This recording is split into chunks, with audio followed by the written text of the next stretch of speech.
and welcome back to the Film and TV channel, my little channel. I'll have a look at all things film and drama on TV and some bits and pieces as well, some information vlogs. We're going to have a look at something that's on Netflix today. It's one of their foreign language films that's been dubbed into English. You can still watch it in its original language if you want to watch the subtitles. I watched a dubbed version of this.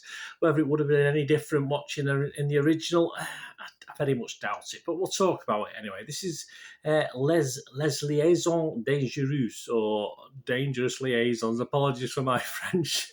Not very good. Dangerous Liaisons, we'll call it. Of course, it's been done before, back in time, done very, very well before as well, based on a classic novel, of course. This is a 15 certificate, an hour and 49 minutes, as I said, a French-based film. As at the 10th of July 2022, 10 a.m. in the morning, because these ratings have, not ratings, but these reviews have doubled over the last 24 hours or so as I've been looking at it. Internet Movie Database, Joe Public, just 3.8 out of 10. Is it as bad as that? Well, we'll see. That's 220 people have bothered to leave a review or a score. 53 scored it between 6 and 9.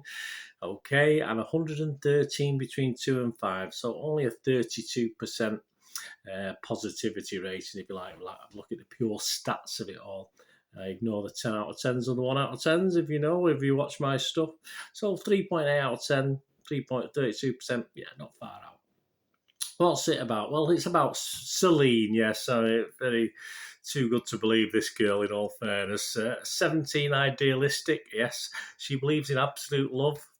Don't we all at some stage, and is more interested in reading than in social networks, yeah. So she's a bit of an enigma in this day and age.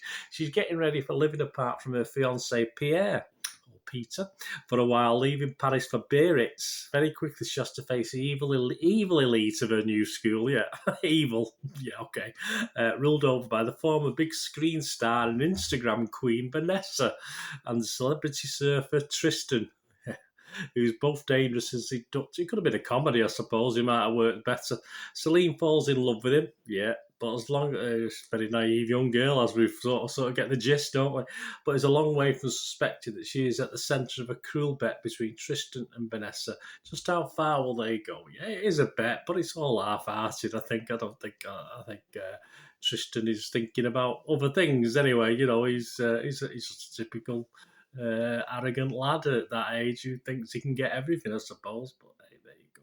The critics, yeah, let's have a look at what they're saying. Amy Nicholson from the New York Times said, the film's energy is most colourful in its corners.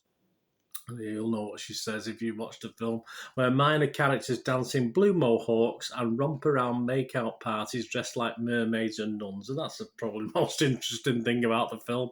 M.N. Miller from Ready Steady Cut, yeah, he sort of echoed what I thought. There is nothing more than a social media update of Cruel Intentions. Yeah, I enjoyed it. I like Cruel Intentions. I think M.N. Miller does as well, rather than the classic source material. Yes, well, this is it. This is the problem. So that's about it, guys. Not much else review-wise. There was one positive review that just said, yes, okay. It was good, and that was it. There's no critique, if you like, just a basic statement. So, yeah, my thoughts. I mean, this does lack even the real oomph of the most modern update, which, of course, we talked about just then, Cruel Intentions. And never mind, don't even go anywhere near the originals. Go to the original film version. Was it the 80s with Michelle Pfeiffer? Don't even go anywhere near that. It could have been the 90s. I'm not sure, but yeah, and it's source material at least far. It's an update on it, of course, but it doesn't mean it's a good thing or a bad thing. A bit daft. Some of the sets are great. Some of the scenery is lovely, of course, as you'd expect. It's bright. It's lovely to look at.